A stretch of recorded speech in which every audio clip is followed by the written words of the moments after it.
The silence in the Galactic Council chamber was so thick you could cut it with a knife. Ambassador Jiwan stood at the center podium, her hands resting calmly on the transparent surface as she looked at the faces of representatives from 300 different species. Some had faces. Others were clouds of gas, crystalline structures, or beings that existed in dimensions humans could barely perceive.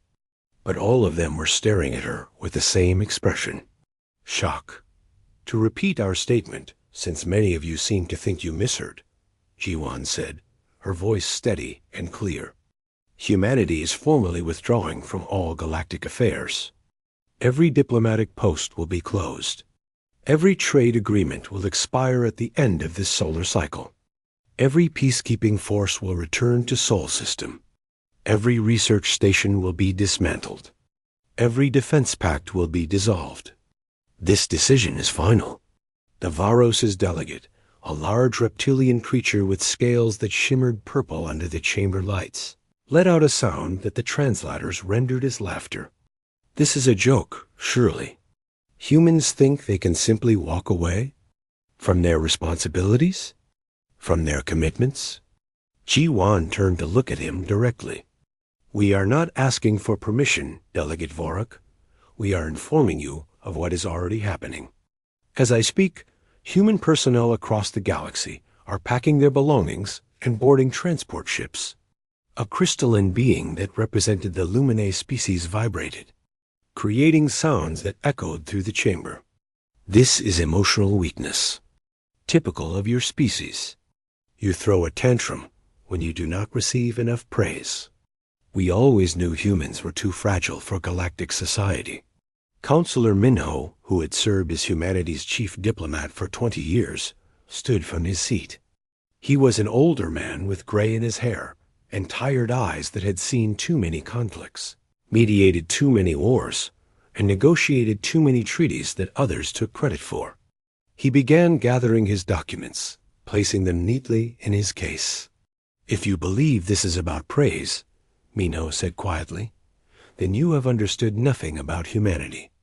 But that is no longer our concern. The chamber erupted in noise.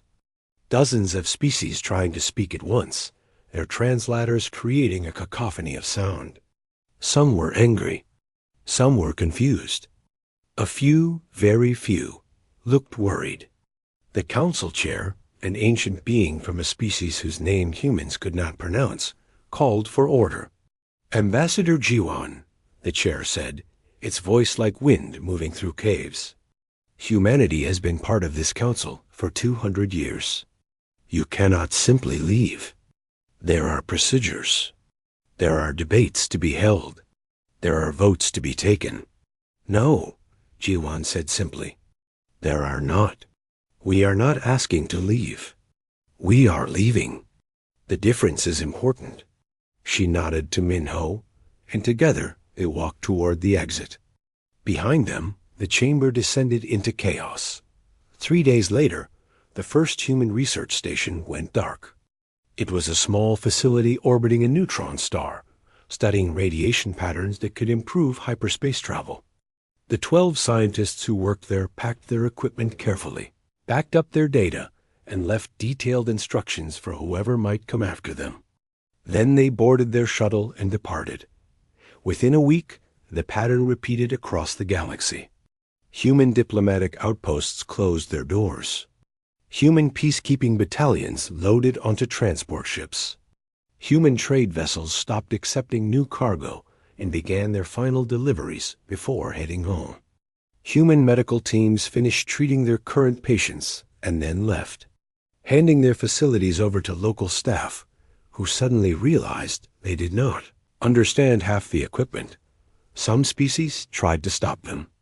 The Krell Dominion sent warships to block a human convoy, demanding they stay and fulfill their contracts.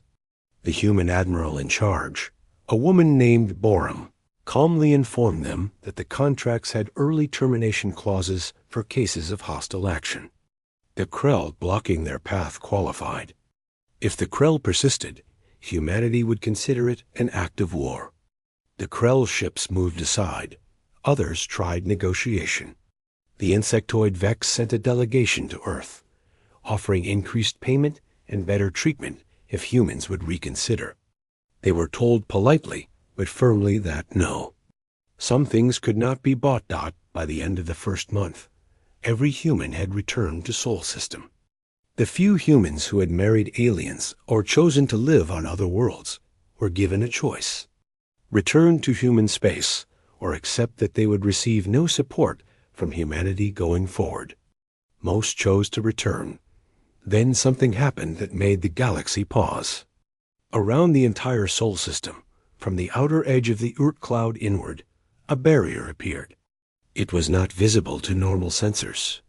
It did not block light or radiation, but any ship that tried to enter found itself gently, but firmly turned away. Its navigation systems confused, its course altered.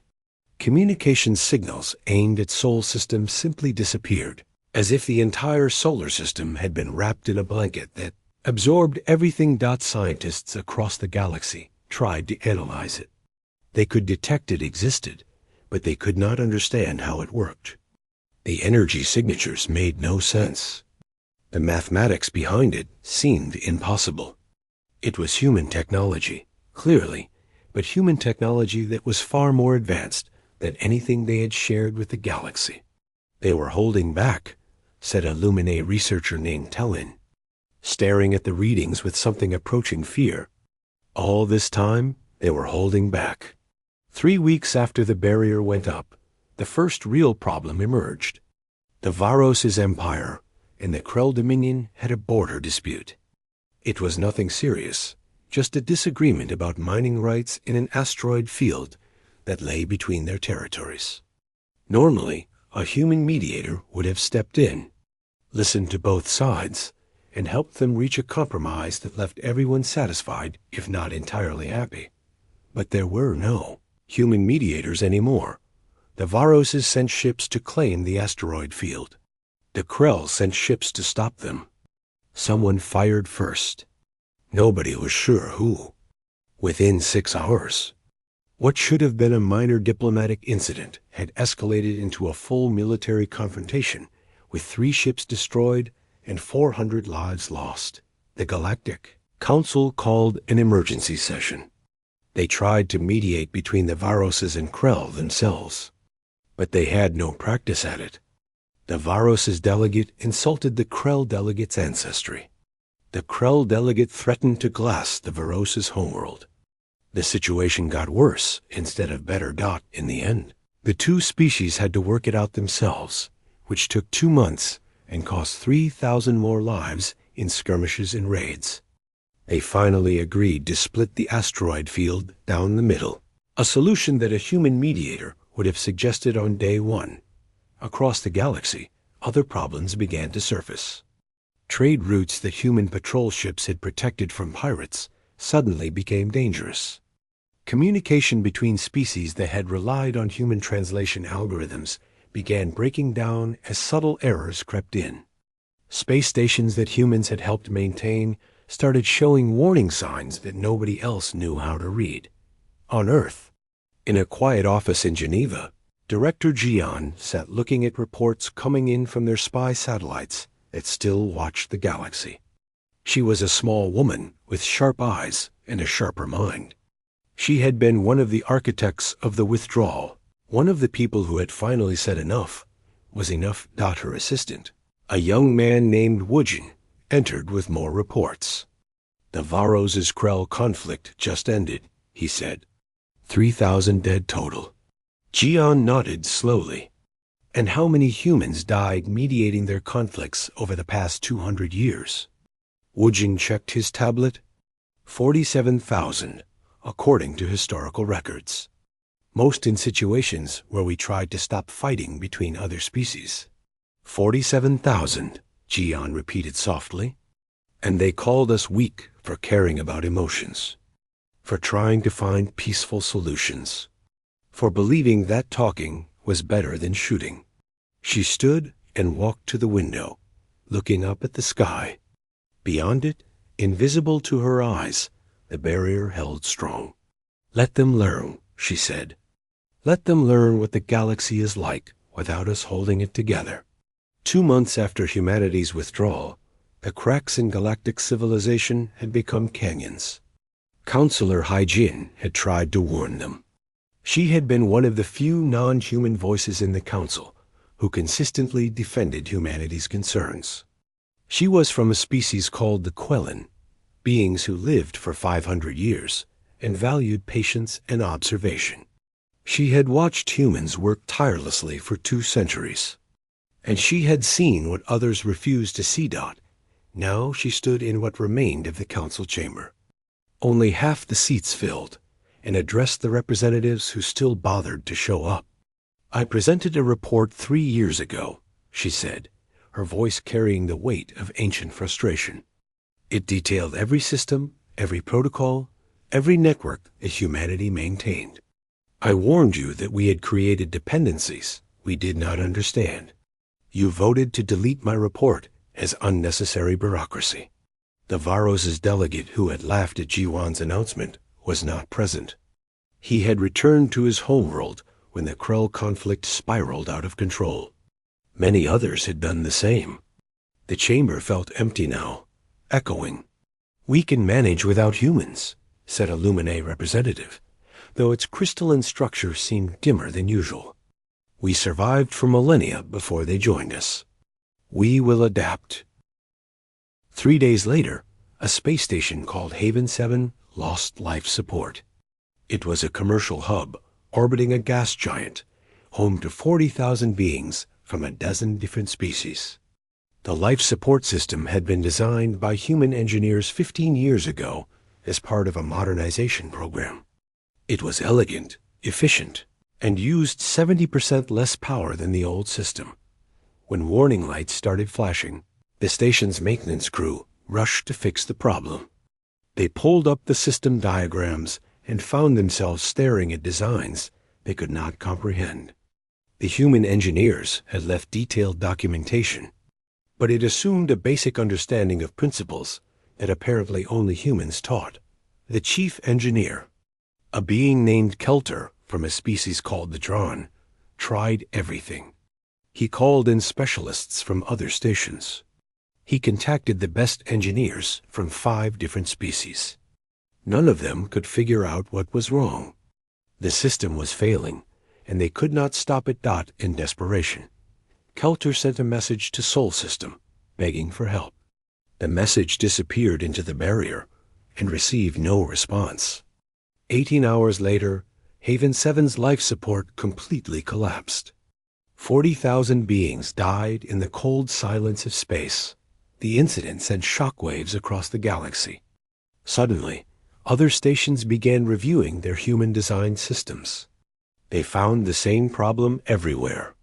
Human technology looked simple on the surface, easy to maintain, straightforward to operate. But underneath that simplicity was incredible complexity that humans made look easy. It was like watching a master musician play. The music sounded effortless, but try to replicate it without their skill, and you produced only noise. The economy was collapsing too. Humanity had not controlled the galactic economy, but they had stabilized it in ways nobody had noticed. They mediated trade disputes before they became trade wars. They identified market imbalances before they caused crashes. They facilitated communication between species who did not trust each other, but needed to do business. Without them, the carefully balanced system began to wobble. Currency exchanges fluctuated wildly. Supply chains broke down. Species that relied on imports found themselves unable to get food. A banking crisis started on one world and spread to 30 systems within a week.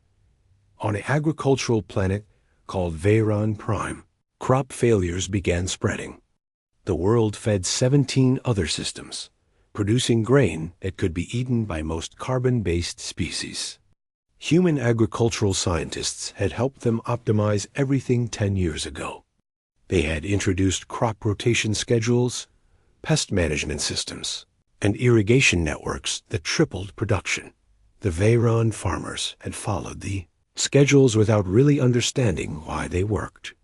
Now, A disease was spreading through the fields, turning the grain black and toxic. The farmers tried to stop it using their old methods. They tried to contact human agricultural experts. They tried everything they could think of. Nothing worked. The disease spread. Within 2 months, Varin Prime's entire harvest was lost.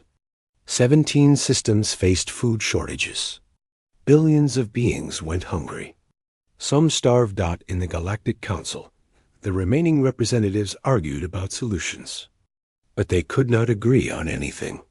Human mediators had always helped them find common ground, translating not just words but cultural contexts, helping each species understand what others really meant.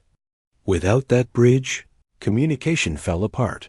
The Luminae proposed a logical solution to the food crisis that completely ignored the emotional and social needs of organic beings. The Varoses suggested military distribution that the civilian populations would never accept. The Quellan offered a patient, long-term solution that would take years while being starved now. They could not work together. They had never learned how. A young Varoses scientist named Deho, who had studied at human universities before the withdrawal, began searching through archived human documents. He had learned to think like humans taught, to look for connections between things that seemed unrelated, to question assumptions. What he found terrified him. Spreadsheets showing food distribution networks the humans quietly balanced to prevent shortages. Communication logs where human diplomats prevented wars before they started, conflicts so early in development that nobody else even noticed them. Maintenance schedules for infrastructure. Across the galaxy that humans had coordinated. Medical. Research where human doctors combined techniques from a dozen species to cure diseases that each species alone could not solve. Educational programs where human teachers helped young beings from different worlds understand each other. Economic models where human analysts predicted problems and suggested solutions that others took credit for. They were holding everything together, Deho whispered to himself, sitting alone in his laboratory surrounded by data. They were not just helping. They were the glue that kept galactic civilization from flying apart. He compiled his findings into a report and sent it to the council. Most delegates dismissed it. Some attacked him for being too sympathetic to humanity. A few read it carefully and felt cold fear settle into their cores. One of those few was Commander Bowman, leader of the Luminae Defensive Fleet. She was responsible for protecting her species' territory, and she had noticed something troubling. Before the withdrawal, human military advisors had regularly held strategy sessions with Luminae commanders. The humans ran war game simulations, tested defensive scenarios, and shared tactical analyses. The Luminae had humored them, believing their own crystalline logic made them superior strategists. Now Bowman realized those war games had been teaching tools. The humans had been gently showing them their blind spots, their tactical weaknesses, their strategic assumptions that could be exploited. She ran a simulation without human input for the first time in decades. Her fleet's defensive positions had vulnerabilities she had never noticed. Their response times to certain attacks were too slow. Their coordination protocols had flaws that an intelligent enemy could exploit. The humans had been protecting them by teaching them, and the Luminae had been too proud to realize it. Bowman took her findings to the Luminae Council. She argued that they needed humanity back. Most of her colleagues disagreed. "We will learn," they said. "We will adapt. We do not need humans." 1 week later, the cosmic plague began. It started at the edge of the Corvin sector, in a region of space that had been marked as quarantined for 80 years. Most species had forgotten why it was quarantined. It was just an area marked on maps to avoid. Traffic naturally routed around it. But with the hyperspace lane network starting to degrade, some ship captains were taking shortcuts. One of those shortcuts went through the edge of the Corvin sector. The ship emerged on the other side, and 3 days later, Every being aboard was dead. The disease spread faster than anyone could track. It jumped between species that should not have shared biological compatibility. It mutated to overcome different immune systems. It killed in days, sometimes hours. Human epidemiologists had been monitoring the Corvin sector for 8 decades, maintaining a network of automated sensors and containment drones that prevented anything from getting out. They had been studying the plague, learning its patterns, developing countermeasures in case it ever escaped. When humanity withdrew, they took their monitoring network with them. The containment drones went dark. The plague was free. By the time the Galactic Council realized what was happening, 40 systems were infected. Medical teams from dozens of species tried to find a cure. They analyzed the pathogen, sequenced its structure, and tested thousands of treatments. Nothing worked. The disease was too complex, too adaptive, too alien. It required an understanding of quantum biology combined with probability medicine, fields that humans had pioneered and never fully shared because others dismissed them as pseudoscience. Billions died. Entire planets were quarantined. Space stations were abandoned. The plague spread like wildfire through populations that had no defense and no hope. In her office on Earth, Director Jian watched the reports with a heavy heart. Her assistant Wujin stood nearby, his face pale. "We could help them," he said quietly. "We have the cure. We have had it for 20 years, just in case." "Yes," Jian agreed. "We could help them. Should we?" Jian was silent for a long moment. "They called us weak. They called us emotional. They took everything we gave and spat on us for giving it. They let 47,000 humans die keeping their peace, and they never once said thank you. So we let them die now?" "No," Jian said firmly. "We let them learn. When they are ready to ask properly, with respect and humility, we will help. But not before. If we rush in to save them now, they will learn nothing. They will go back to treating us as servants and fools. The galaxy must change, Wujin. And sometimes change requires pain." She turned away from the window and walked back to her desk, where reports from across the galaxy painted a picture of civilization collapsing. "Monitor the situation," she said. "When they are ready to truly ask for help, we will know."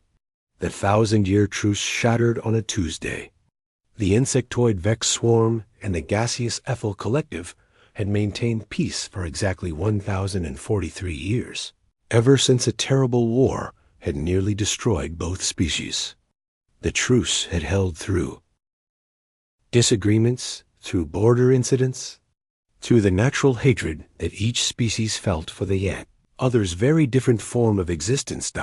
It had held because human peacekeepers stood watch on the border between their territories. Not many humans, usually just 20 or 30, manning a station that monitored both sides and provided neutral mediation if tensions rose. The humans did not have the military power to stop a war if both sides truly wanted to fight.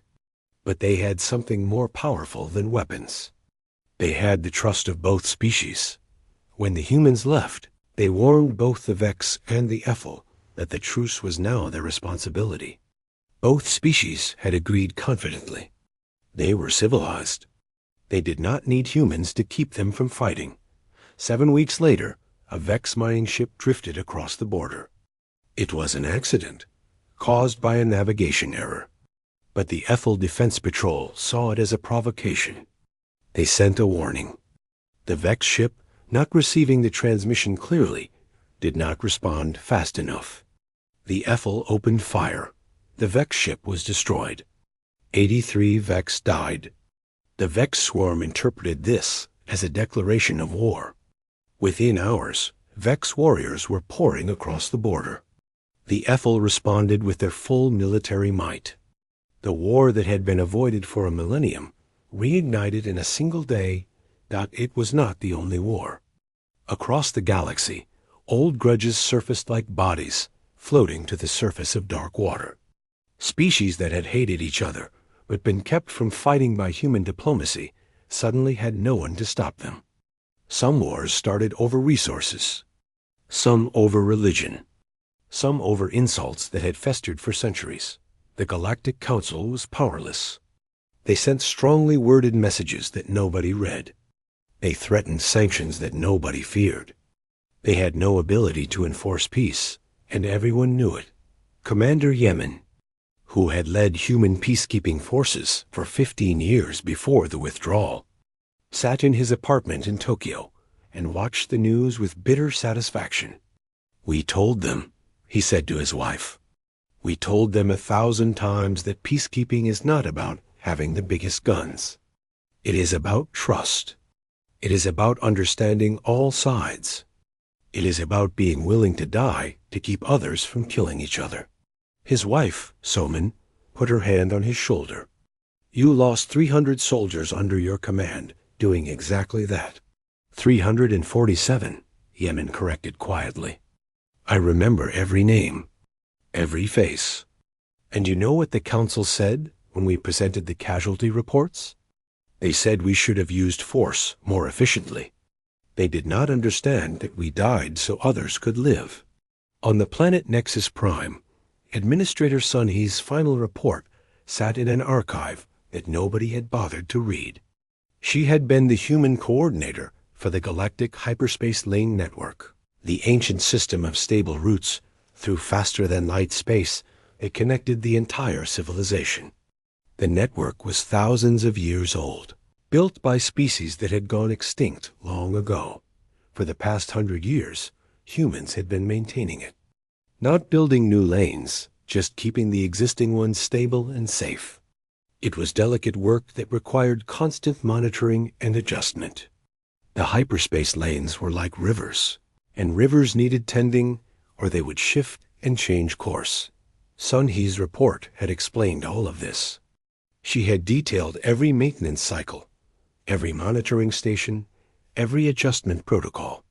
She had warned that if maintenance stopped, the lanes would begin degrading within months. The council had thanked her for her service and promptly deleted the report to save storage space. 4 months after the humans left, the first hyperspace lane collapsed. A ship making a routine jump between 2 core worlds simply disappeared. Search and rescue teams found nothing. No wreckage. No distress beacon. The ship and its 3,000 passengers had simply ceased to exist. Panic spread among space travelers. If the lanes were not safe, then nowhere was safe. Shipping companies grounded their fleets. Colonies that depended on imports faced immediate shortages. The galactic economy, already teetering, fell over the edge completely. Scientists rushed to study the hyperspace lanes. They found them degrading rapidly, like ropes fraying one strand at a time. The mathematics that humans had used to maintain them were incredibly complex. The instruments humans had built to monitor them were based on principles that others did not fully understand. "They made it look easy," said a drawn engineer named Koraz, staring at human maintenance logs. "They made everything look easy. That was the problem. We thought because it looked simple, it was simple. We did not realize we were watching masters at work." Jump coordinates that had been reliable for centuries became dangerous. Ships began plotting longer, slower routes using older, more stable lanes. This added weeks or months to travel times. Some colonies found themselves completely cut off, too far from stable lanes to reach anymore. On a mining colony called Deep Ridge, 15,000 beings waited for supply ships that would never come. Their hyperspace lane had been one of the first to degrade. They had food for 6 months. No one was coming to get them. The plague was still spreading. Medical research teams were no closer to a cure. The disease had reached the core worlds now, the ancient capitals of the oldest species. Worlds that had stood for millions of years watched their populations sicken and die. The Lumine, who had mocked humanity's emotional nature, discovered that pure logic was useless against a disease that did not follow logical patterns. Their greatest scientists studied the pathogen and admitted defeat. They could not understand it because it required intuitive leaps of understanding, creative thinking, and the ability to see patterns that logic alone could not reveal. These were human strengths. A young Luminae researcher named Tyan, who had spent a year studying at a human university before the withdrawal, tried to explain this to her superiors. Human science is different from ours, she said. They combine logic with intuition. They test wild ideas just to see what happens. They make connections between things that seem unrelated. We dismissed this as inefficient, but it allowed them to solve problems we cannot. Her superiors did not listen. They kept searching for logical solutions to an illogical disease. The infrastructure collapse was total now. Power grids that humans had helped design began failing. Water purification systems stopped working. Communication networks went down. On some worlds, civilization itself began to break down as essential services collapsed. Riots broke out on a dozen planets. Refugees fled dying worlds, only to find that other worlds would not take them because they feared the plague or could not feed their own populations. Ships full of desperate beings drifted through space, turned away from every port dot in the Galactic Council chamber. Counselor Hai-Jin stood before the few delegates who still attended. Most seats were empty now. Many counselors had returned to their homeworlds to face the crisis there. Some had died. We are dying, Hai-Jin said simply. Our civilization is collapsing. We have had 6 months without humanity, and we are dying. Does anyone else see the connection? The humans sabotaged us before they left, claimed Avaros's delegate weakly. No, Hai-Jin said firmly. They left detailed instructions for everything they had been maintaining. We deleted those instructions because we thought we knew better. They offered to train replacement personnel. We refused because we thought we did not need them. They warned us of every single problem we are now facing. We ignored those warnings because we thought they were being emotional and irrational. She looked around the empty chamber. The humans did not sabotage us. We sabotaged ourselves. We were so convinced of our own superiority that we could not see how much we depended on them. A Luminae delegate flickered dimly. Then what do? We beg, Hai-Jin said. We go to them with humility and honesty, and we beg them to help us. They will not answer, another delegate said. We have sent hundreds of messages to Sol System. They never respond. Because we have not said the right things, Hai-Jin replied. We have offered them money. We have threatened them. We have tried to bargain. But we have not done the one thing they need to hear. We have not apologized. We have not admitted we were wrong. We have not shown true respect. She turned to leave the chamber. I am forming a delegation. Anyone who understands what we lost and is willing to be truly humble may join me. We will go to Sol System, and we will say what needs to be said. We will admit we were wrong. We will ask for forgiveness. We will beg for help. And maybe, if we are sincere enough, they will listen. The young Varos's scientist Deho stood up. I will come. Tyan, the Luminae researcher who had studied with humans, also stood. As will I. One by one, a few others stood. Mostly young beings, those who had learned from humans and remembered what it was like to be treated with patience and respect. The older delegates, the ones who had mocked and dismissed humanity, remained seated or simply left. Hai-Jin looked at her small group. 15 beings from 8 different species. It was not much, but it was a start. Then we go, she said. We go to Earth, and we tell them the truth. That we need them.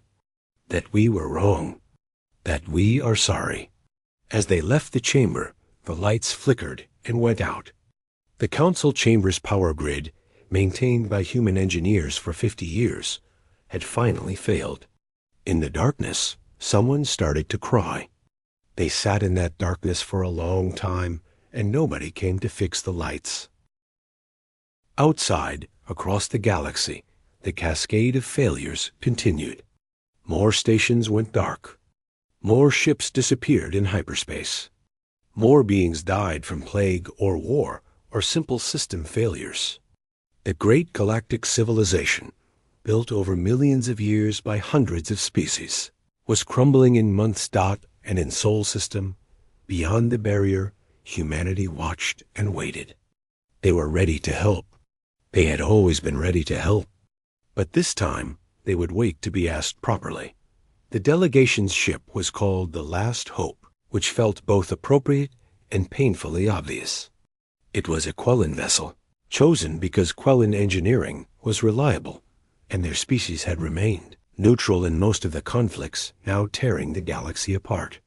Counselor Hygiene commanded it, though she was no pilot. That job fell to Taijin, a human-trained navigator who had managed to survive the journey from his homeworld through what had become an incredibly dangerous galaxy. They had 15 crew members and 300 light years to cross. In the old days, before humanity withdrew, that journey would have taken 3 weeks using the stable hyperspace lanes.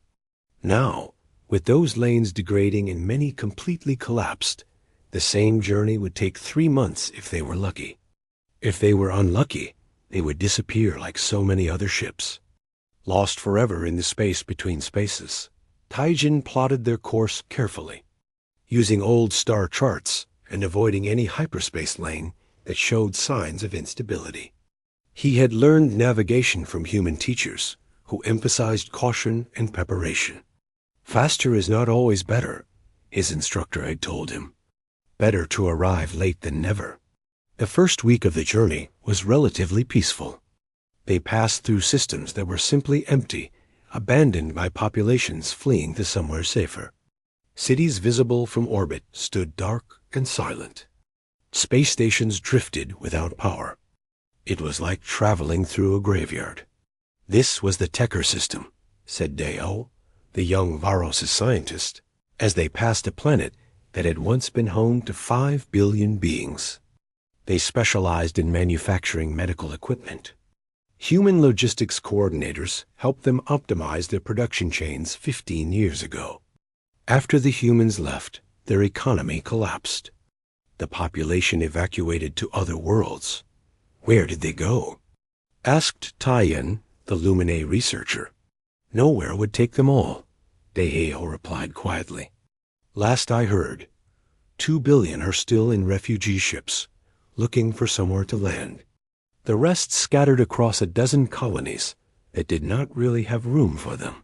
They flew in silence after that. Every system told a similar story. Humanity had been the glue holding things together, and without them, everything fell apart. The pirates found them in the second week. 3 ships, poorly maintained but heavily armed, dropped out of hyperspace and demanded their cargo. In the old days, these trade routes had been patrolled by human peacekeepers. Pirates knew that attacking a ship meant dealing with humans who would track them down with terrifying efficiency. Now there were no patrols, no consequences, just opportunity. Taijin tried to outrun them, but the Last Hope was not a fast ship. The pirates fired warning shots.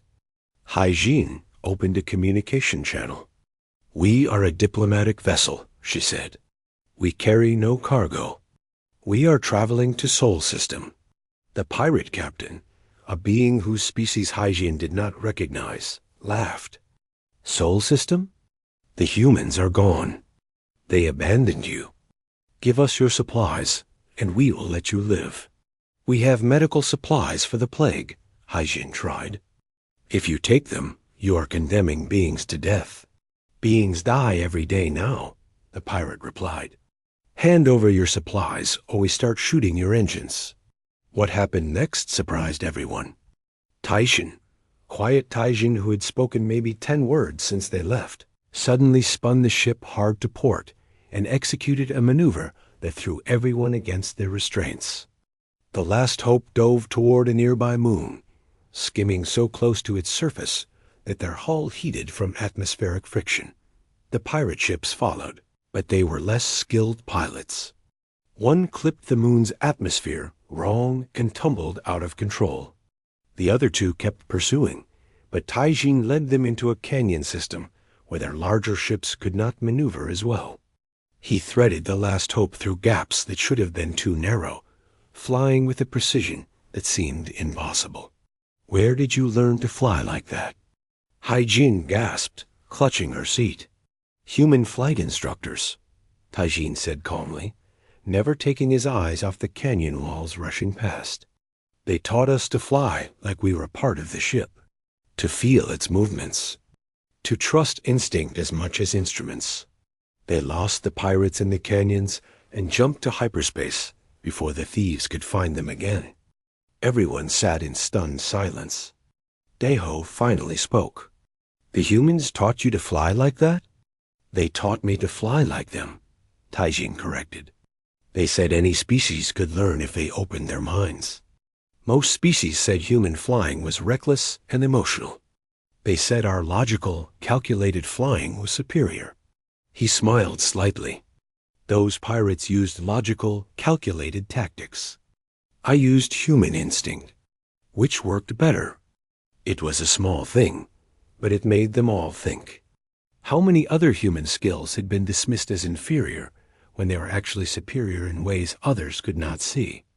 The plague zone hit them in the fourth week. They had to pass through the Corvin sector or add 2 months to their journey.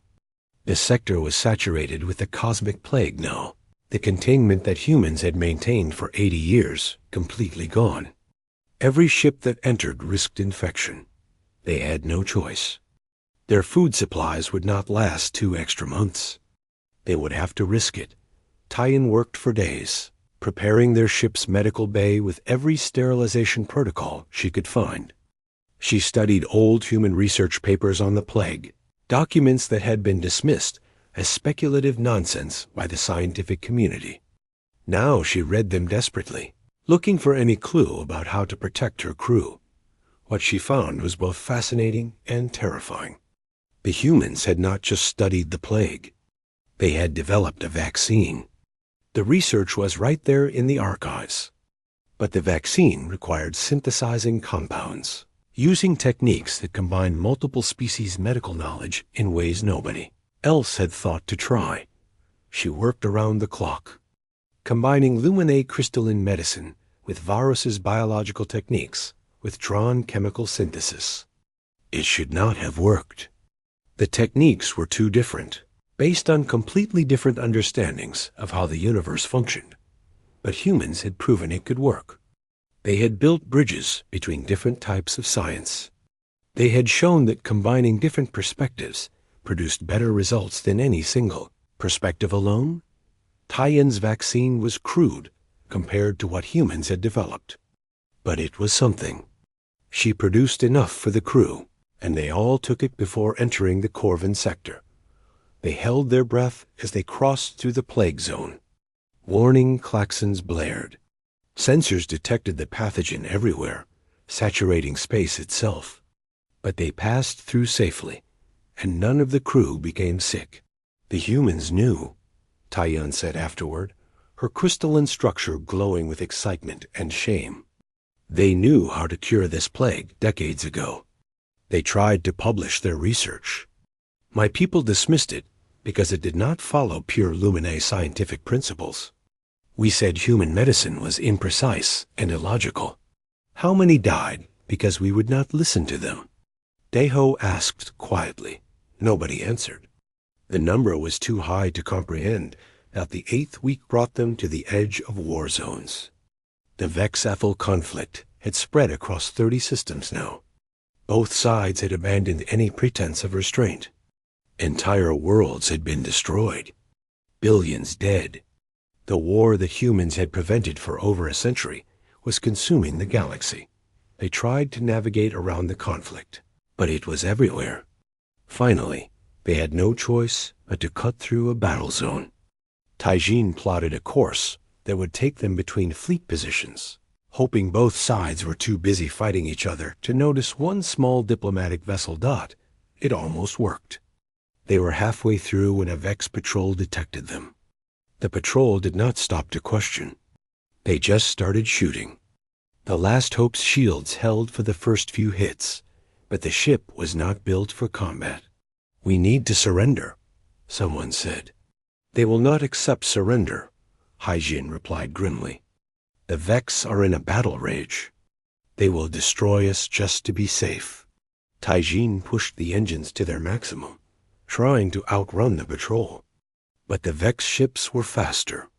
They were going to die here, so close to Sol System, killed by a species that was too consumed by war to recognize a diplomatic vessel dot. Then something strange happened. A ship appeared between them and the Vex patrol. A human ship. It was small, just a scout vessel, but its weapons were far more advanced than anything the Vex had. Warning shots streaked past the Vex ships, precise enough to show capability without causing damage. A voice came over the communication channel. "Vex patrol, you are attacking a diplomatic vessel. Stand down." Immediately, the Vex ignored the warning and fired at the human ship.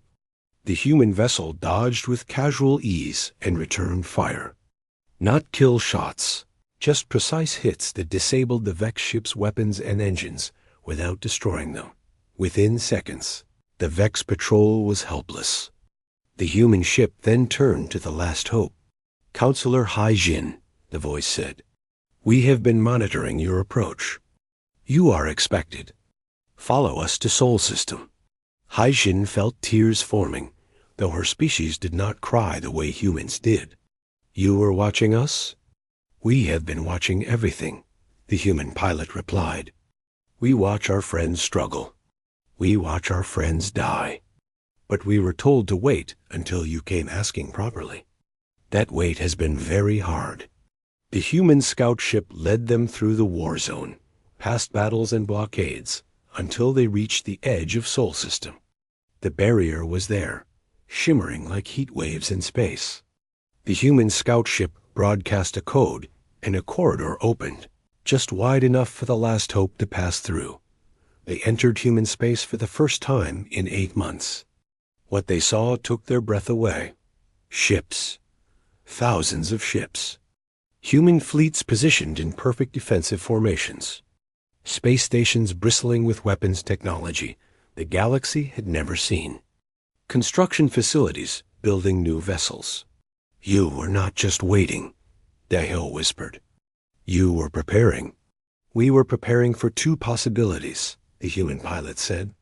"Either the galaxy would destroy itself, and we would need to defend our territory from the chaos. Or you would come asking for help, and we would need the resources to provide it. We hoped for the second option. We prepared for both." The Last Hope was guided to Earth, the human homeworld. As they descended through the atmosphere, the crew pressed against the windows, staring at the planet below. Cities that glowed with light. Forests that covered continents. Oceans that sparkled blue and clean dot. It looked like hope. It looked like home. It looked like salvation. They landed at a diplomatic facility in Geneva. Waiting for them was Director Jian. Director Jian was smaller than the delegation expected. She was a human female of maybe 50 years, with gray streaking through her dark hair and eyes that had seen too much suffering. She wore simple clothes, not the elaborate ceremonial garments that galactic diplomats usually preferred. She looked tired but kind, like a teacher who cared deeply about students, who kept failing the same lesson dot. She met them in a simple conference room with windows overlooking a garden. No grand hall. No formal ceremony. Just chairs around a table and cups of tea that filled the room with gentle steam. "Please sit," Jian said, gesturing to the chairs. "You have traveled very far, through very dangerous circumstances. You must be exhausted." Counselor Haijin sat, and the others followed her lead. For a long moment, nobody spoke. The silence stretched between them, filled with 8 months of suffering and loss. Hygiene broke the silence. We were wrong. Jian nodded slowly, but said nothing. She waited. We treated humanity as servants, Hygiene continued. We took your help and gave nothing in return but contempt.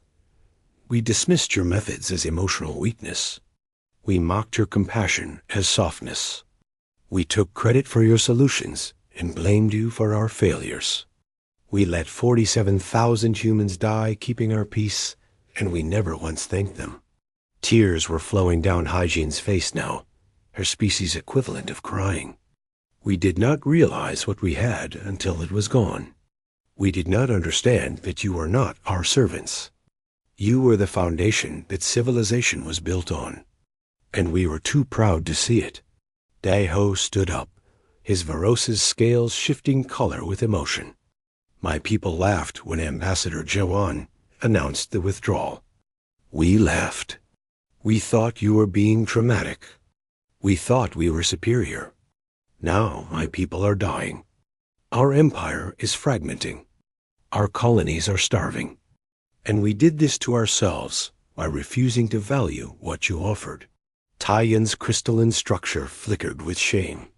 The Luminae have always prided themselves on logic and reason. We said emotions were weakness. We said your way of thinking was inferior. But logic alone cannot solve every problem. Logic alone cannot create vaccines for illogical diseases. Logic alone cannot bring peace to beings driven by emotion. We were wrong. Our pride blinded us.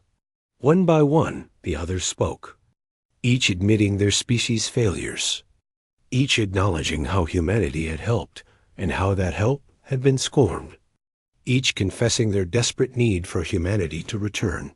Jian listened to it all with patient attention. When they finished, she poured more tea for everyone and sat quietly for a moment before speaking. Do you know why we left? She asked softly. Because we treated you badly, Haijin said. That was part of it, Jian agreed. But not all. Yes, the disrespect hurt. Yes, watching humans die without acknowledgement hurt. But we are resilient. We could have endured that. We left because we were dying inside. She stood and walked to the window, looking out at the garden. For 200 years, humanity focused everything on helping the galaxy. Our best scientists worked on galactic problems instead of human advancement. Our best diplomats spent their lives mediating alien conflicts instead of building human culture. Our best teachers educated other species' children instead of our own. We stopped making human art because we were too busy solving logistical problems. We stopped writing human philosophy because we were too busy mediating wars. We stopped growing as a species because we were too busy keeping other species alive. Jian turned back to face them. We were burning out. Not just tired. Burning out at a fundamental level. We were losing what made us human in the first place. Our compassion was turning to bitter resentment. Our curiosity was turning to cynical exhaustion. We left because if we stayed, we would have become something we did not want to be. We would have become hollow. The delegation sat in stunned silence. They had not considered this. They had not thought about what their demands had cost humanity. We needed to remember who we were, Jian continued. We needed to rediscover our own culture, our own dreams, our own reasons for existing. The past 8 months have been painful for you. For us, they have been healing. We have made human art again. We have written human stories again. We have remembered why we wanted to help in the first place. So you will not return? Taiyan asked, her voice small. I did not say that, Jian replied, sitting back down. You came here with humility. You admitted your mistakes. You asked for help instead of demanding it. That matters. But I need you to understand something very important. If we return, things must be different. We will not go back to being what we were. She pulled out a document and placed it on the table. These are our terms for re-engagement with the galaxy. They are not negotiable. You may read them, discuss them with your governments, and decide if you accept them. But we will not argue about them. Accept them or reject them. Those are your only choices. Hygiene picked up the document and began reading. The others gathered around her. The terms were simple but profound. First, humanity would return as equal partners, not as servants or helpers. Every species would have equal voice in galactic decisions, including humanity. Second, human methods and expertise would be respected. No more dismissing human solutions as emotional or illogical. If humans said something was necessary, others would trust that judgment. Third, responsibilities would be shared equitably. Humans would not carry the entire burden of peacekeeping, diplomacy, and problem-solving alone. Every species would contribute proportionally. Fourth, mandatory rest periods for all species involved in galactic service. No more burning out while maintaining civilization. Everyone would have time to maintain their own culture and well-being. Fifth, human sacrifices would be acknowledged and honored. The 47,000 humans who died in galactic service would be memorialized, and future losses would be properly recognized. Sixth, educational and cultural exchange programs would be mandatory. Species would learn to understand each other truly, not just tolerate each other. Seventh, the galaxy would adopt human principles of governance that emphasized cooperation, empathy, and creative problem-solving alongside logic and tradition. These terms would require rewriting the entire galactic charter, Thea said quietly. Yes, Gian agreed.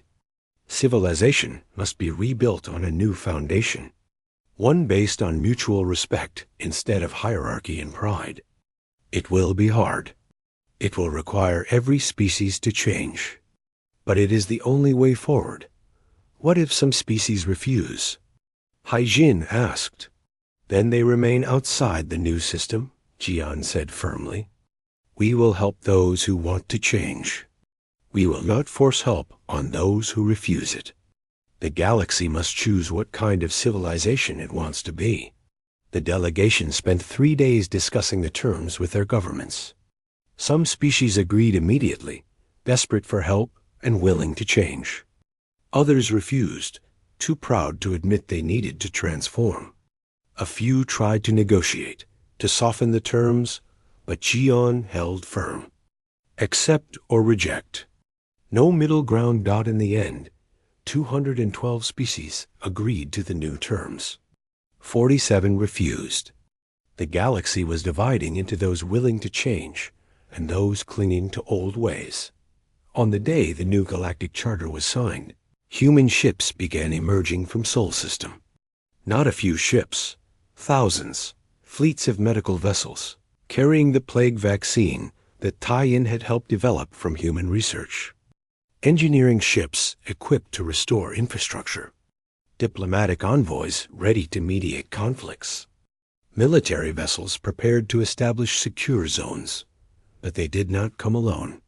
Every human ship had crew from other species aboard. Young beings who had trained during the past 8 months, learning human methods and human perspectives. The transition would not be humans saving everyone again. It would be everyone working together, with humans teaching others how to help. Captain Doyan commanded the first medical fleet to reach the plague zones. His ship carried not just human doctors, but Luminae researchers, Varos's biologists, and Dron chemists, all working together to distribute the vaccine and treat the sick. It was slower than if humans did it alone, but it was teaching others how to do it themselves. Engineer Yuna arrived at the failing space stations with teams that included beings from a dozen species. She did not just fix the problems. She explained every step, taught the underlying principles, and ensured that others could maintain the systems going forward. It was not a rescue. It was a partnership. And slowly, painfully, it began to work. The wars did not end immediately. But human peacekeepers, now accompanied by trained personnel from other species, began establishing ceasefire zones. They mediated not by forcing peace, but by helping each side understand the other's perspective. It took time. It took patience. But ceasefires held, then turned into treaties, then turned into lasting peace. The plague was contained within 6 months.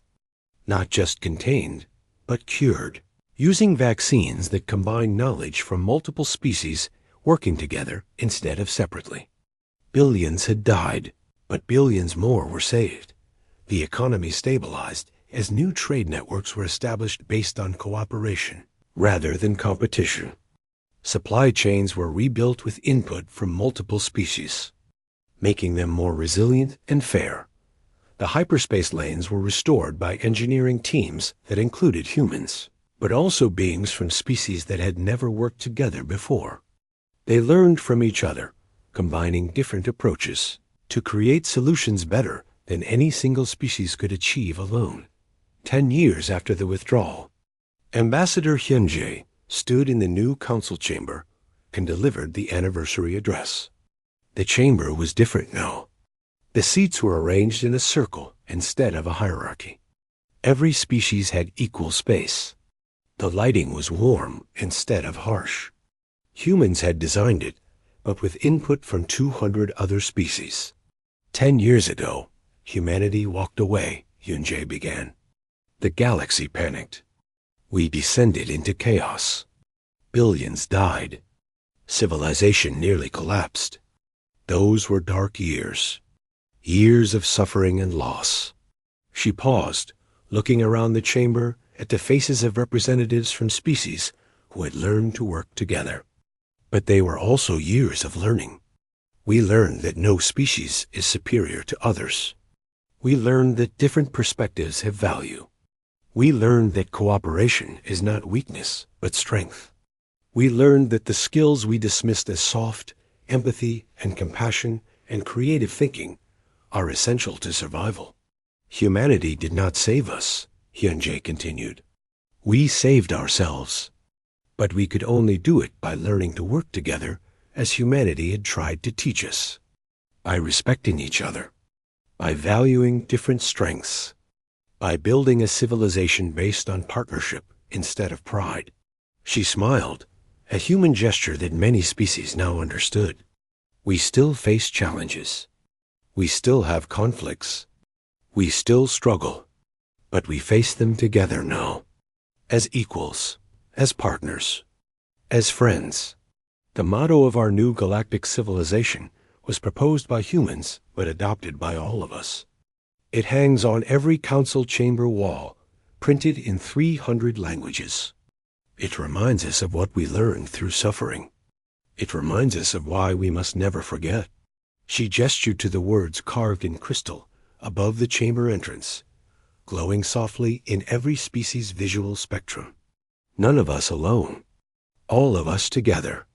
The chamber erupted in approval, each species expressing agreement in their own way.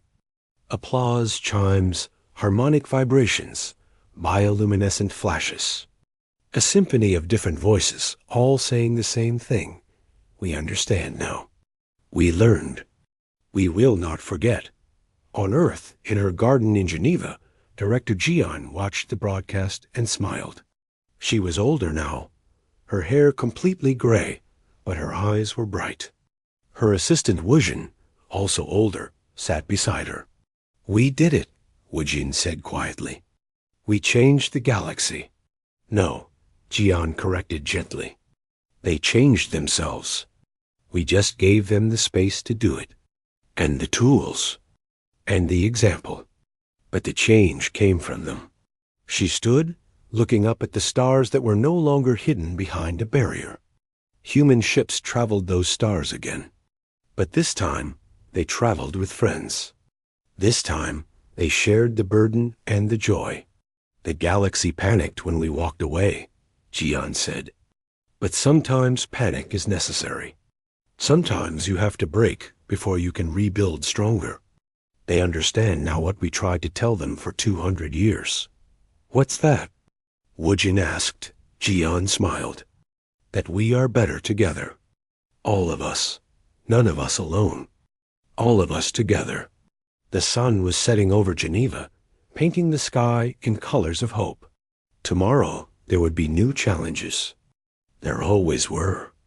But now the galaxy would face them as partners, not as masters and servants. As friends, not as prideful rivals. And that made all the difference.